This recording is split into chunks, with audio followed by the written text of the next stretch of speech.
everybody, welcome to Women Making Big Sales. This is Melinda Chen. So today we're going to be talking about marketing again, but most specifically, I want to talk about the sales funnel and lead generation. We know that, there's a lot of talk about lead generation, automations, but how do we really apply it in terms of getting to those hard to reach decision makers?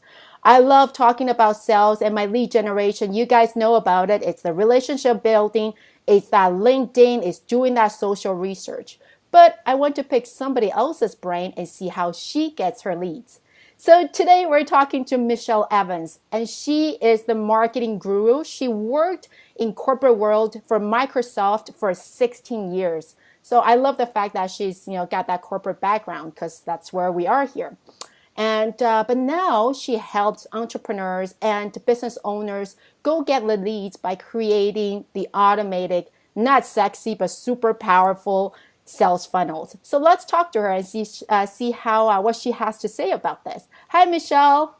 Hello. Thanks for having me. Yeah. So why don't you tell everybody a little bit of what you've been up to, what you do these days? Well, yeah, what I do these days, I help people get leads. That's what I do. Perfect. I love marketing. I have loved marketing since I was a kid, honestly. Like back in high school, I was, marketing our student company store. There's something about putting all the pieces together of how to get the right message, the right product, the right offer so that you become irresistible and people can't ignore your business. I've loved it forever and I love that I do it now.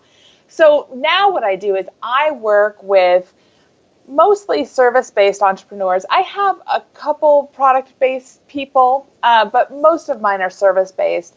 And many of my clients sell to big companies, like what your clients sell to. And then a good chunk of my clients sell to the general public. So I have both sides of the equation of, because when you sell to big companies, it's a different strategy than when you're going to the huge broad market. And so I could talk about both sides because actually I've done this for, Melinda, I hate to tell you this, but it's been like 21 years that I've been a professional marketer. We love it. Yeah. No, I love the fact that you've been doing it for a long time. The strategy you're going to be sharing, it's not the trendiest, the most popular strategy. You've seen it all. You've done different things. And that's why it's amazing. Yeah. Yeah. And actually, I should have grabbed a book. I'm going to grab it really quick off my bookshelf. Well, never mind. It's too far away. Sorry.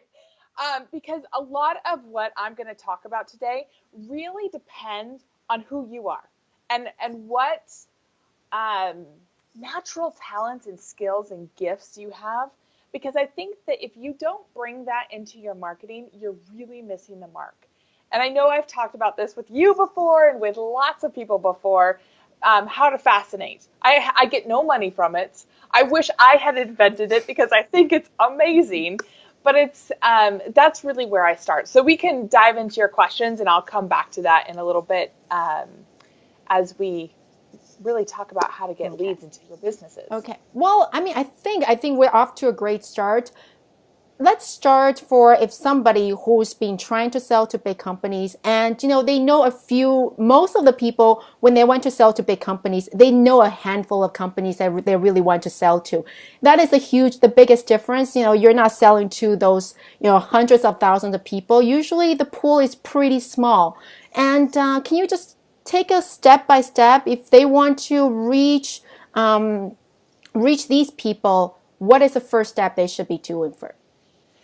Yeah. So again, I always have a bias towards starting with what you're really good at.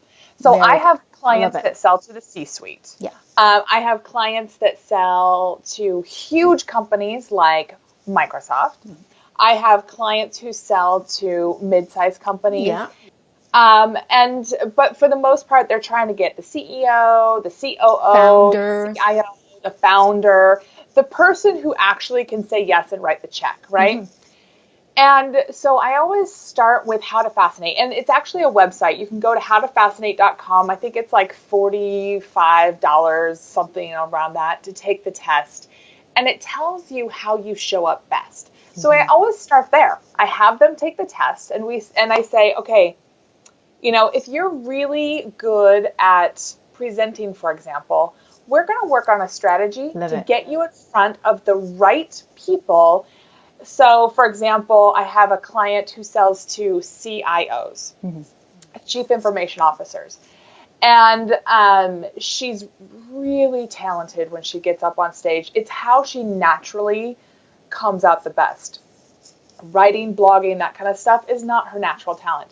So what we did is we went and said, okay, how many trade organizations speak specifically to CIOs, and how can we get you into the speaking books, either on webinars, on videos, or at conferences? Like, there's a lot of ways that you could do that. And so we worked on a really specific strategy to get a talk together that tied in with her lead generation. So she would always leave them wanting more and say, here's how you can get more. Fill out this form or give me your business card and we'll connect. And before she worked with me, she would be asked to do these things, but she would walk out of there with great applause and thumbs up, but no leads.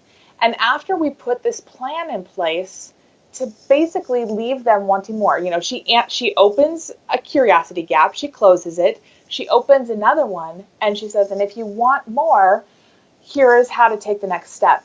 The first time she did that, she walked out of the room with 200 really qualified leads.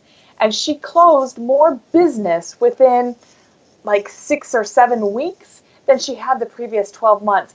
And it's not because she was suddenly better. It's just because we tweaked how she went in front of this audience. And so you may be thinking, oh, I hate speaking. Like, please never ask me to get on stage. Awesome. There are so many other ways that you can get in front of them. If writing is your gig, there are so many publications that those kinds of people read. The blogs, newspapers, you know, some of them still read the old school newspapers, and magazines. There are people they follow. There's even podcasts that they listen to from really trusted people. There's lots of ways to get in front of them.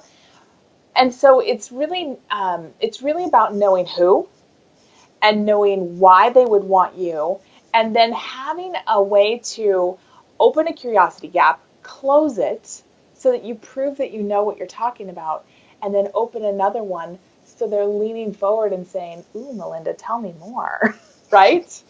Yeah, I love it. Love it. I love the fact that you want to focus on how to fascinate. Because I always tell people, you eventually getting that sales, it's a big road trip. You know, you have to get to that final destination. But what kind of transportation, mode of transportation you pick, it really, in a way, does not matter. There are many, many ways to get to your final destination, to your clients. And you have to pick the one that's best for you. If in your case, you basically find something that's most fascinating.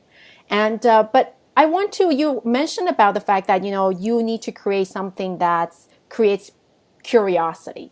Do you have any steps that really help people discover what their clients are curious about? I always talk about, you know, the client's pains, but do you have a different way to discover what your clients might be curious about?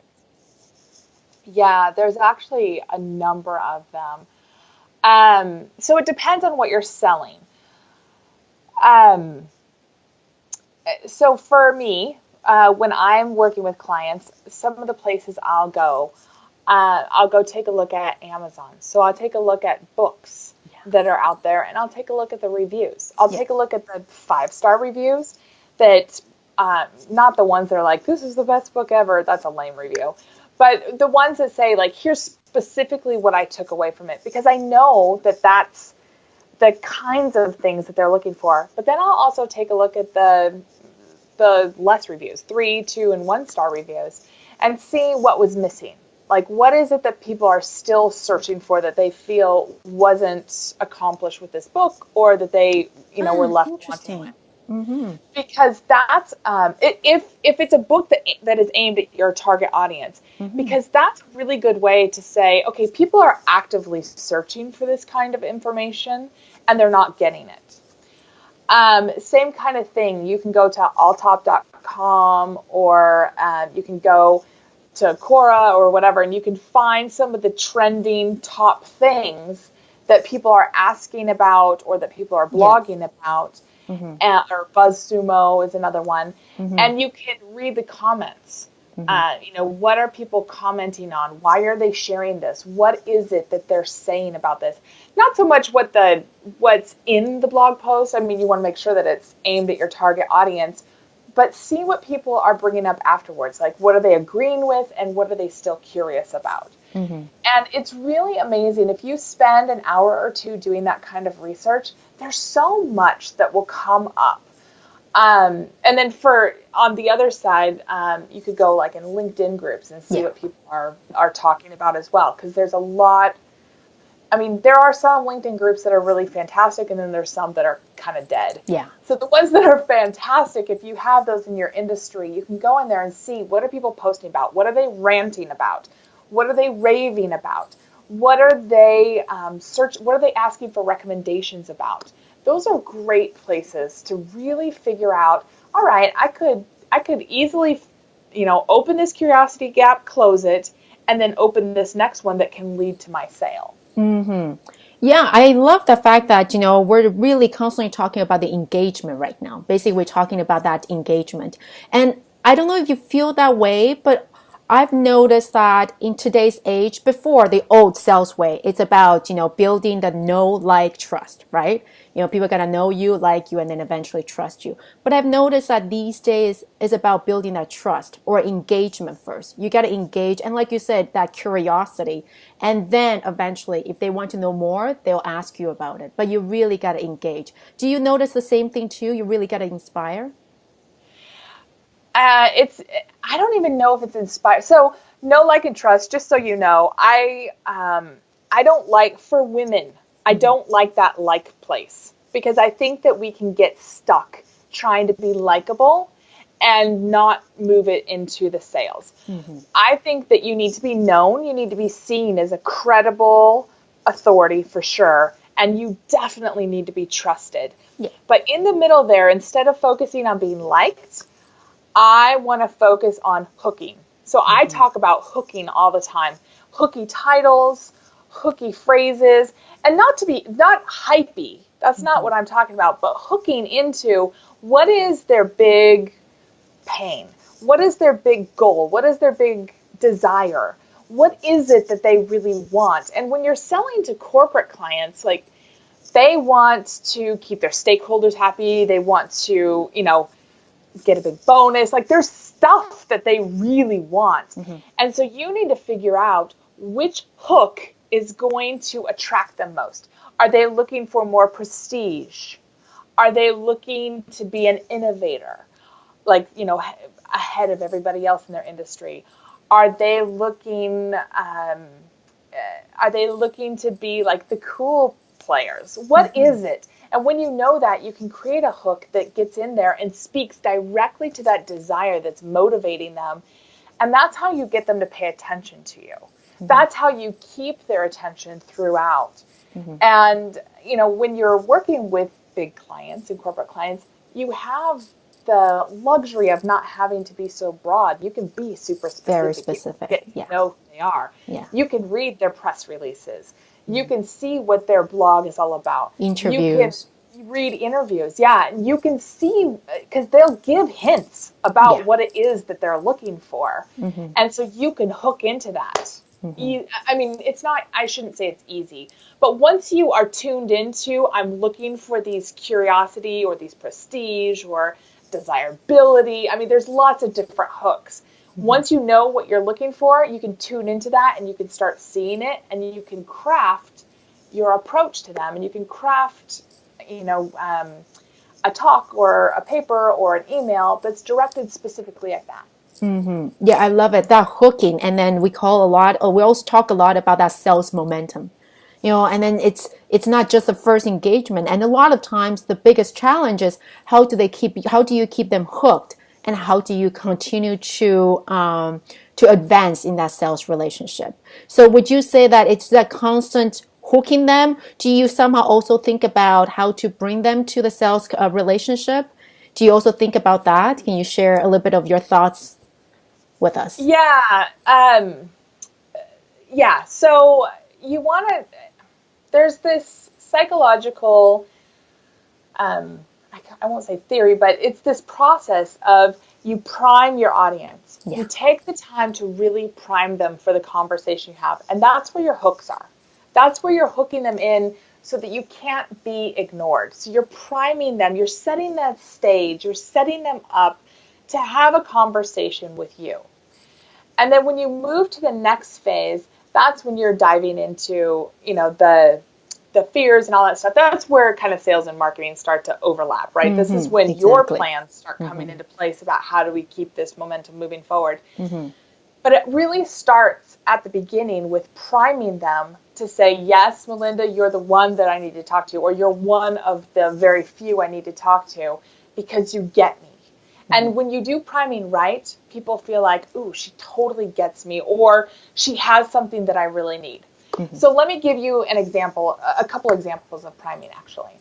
So I have some clients who really do well on referrals. So one client in particular, what she'll do is she'll do CEO roundtables. And so she'll invite one or two of her clients who've been really happy with her services. And then she'll ask them to either invite another CEO, peer or friend, or she'll invite a couple and say, I have these two people, here's the topic of conversation. And she'll hold these for like an hour and a half to 2 hours. And they'll have one specific topic of conversation that is around what her business is. And the two clients that are in there, she doesn't have to tell them what to say, of course. They're authentic, but they have credibility that hooks these other CEOs to say, okay, they're getting these kind of results. So one of her clients has been nominated for the best place to work in our local area for the last 10 years.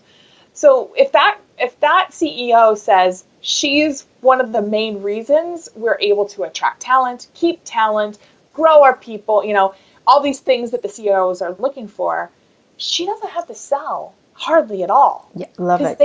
They've primed the conversation. Mm-hmm. So then when she follows up with these prospects, it's more about how can this fit in with you and your objectives. They're so primed that there's really no selling that has to happen. Yeah, that's amazing. Yeah. That's an amazing example. Yeah. Yeah, and it does take a little bit of time, and it is, small, but she doesn't need tons of clients. No, that's the amazing thing working with big clients. Yeah, you don't, yeah. Mm-hmm. One new client is a lot of money. Yeah. And we do a similar thing with another client. I have a few clients that sell to the C-suite. Another client that sells to CIOs and that kind of stuff.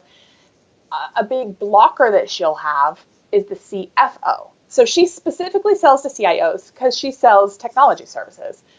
But the CFO, the Chief Financial Officer, is the one who usually has to be involved because these are ginormous sales. Like these are multi 7-8 figure deals, right? Yeah. And so she'll host these events. Well, she'll have CIO, CFO pairs come in that work at a company that have been happy with the implementation, all that stuff. And they can talk about both sides of it so that she can help prime her audience, a small audience, to overcome a lot of the objectives, but not from her, from somebody they trust and they admire. Mm-hmm. So that's just a couple different ways to really prime. I mean, there's other ways as well, but those are two really effective ones when you have big sales. Yeah, no, when it's done properly, and a lot of people feel that, sales really happens, how do I ask for a sales? How do I close the sales? But it's that process that at the end, if it's done right, it is really your client asking you, so how do we work with each other? Yeah. Yeah. I mean, there's obviously some sales stuff you have to do. So I don't want to undermine that. But when you prime it right, when you start the relationship off, getting the right hooks in there and setting them up to have this conversation about why it's so important for their business, it makes the sales piece so much easier because you're not having to work to continually prove that you're worth having a conversation with.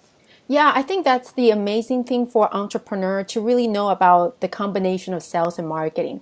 What I see in terms of big companies, their challenge, and you might, I don't know from your experience whether you might agree with me, is that their challenge is oftentimes that the sales and marketing people, they don't talk to each other. So marketing people probably have their version of what their clients, ideal clients should be, what the pains are, how to deal with a problem. And the salespeople, they have a completely different thoughts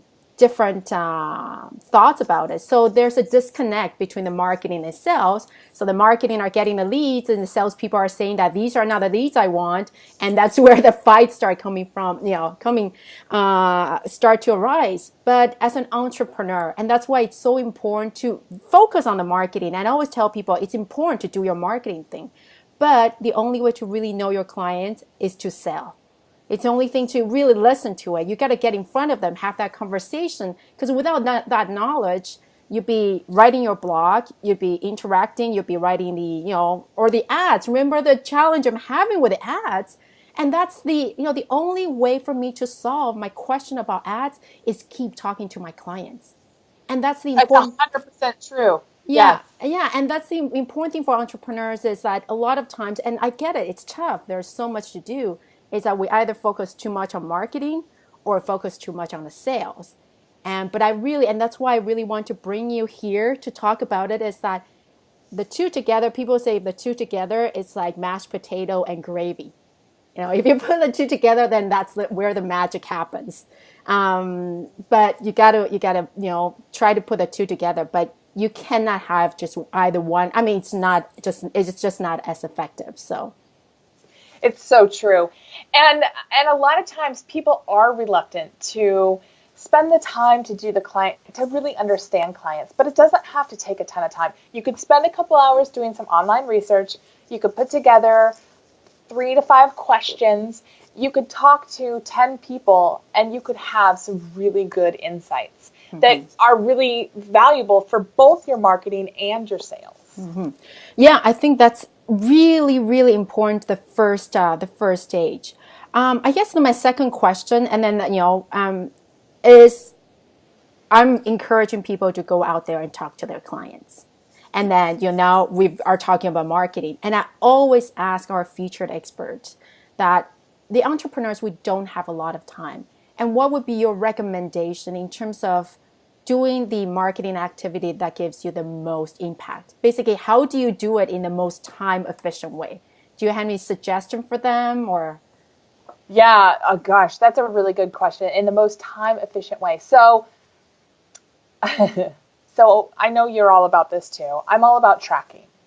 Track everything. Where are leads coming from? How are they getting to you? Because I see a lot of people who kind of get shiny object syndrome. So somebody will say, oh, Facebook Live video is all the rage. You got to go do that. Well, if you're selling to CIOs, forget Facebook Live video. It is not going to reach your people. And if you reach them there, they're going to be creeped out. Yeah. So, so don't get shiny object syndrome. Really put yourself in their shoes. Where are they at, and where are they primed and ready to have a sales conversation or a marketing interaction with you? And so I always track everything. I want to know where my efforts are paying off. And if they're not paying off, I'm not doing it. I don't care if everybody and their brother says it's the thing to do. I won't do it. And so for me, it starts with tracking.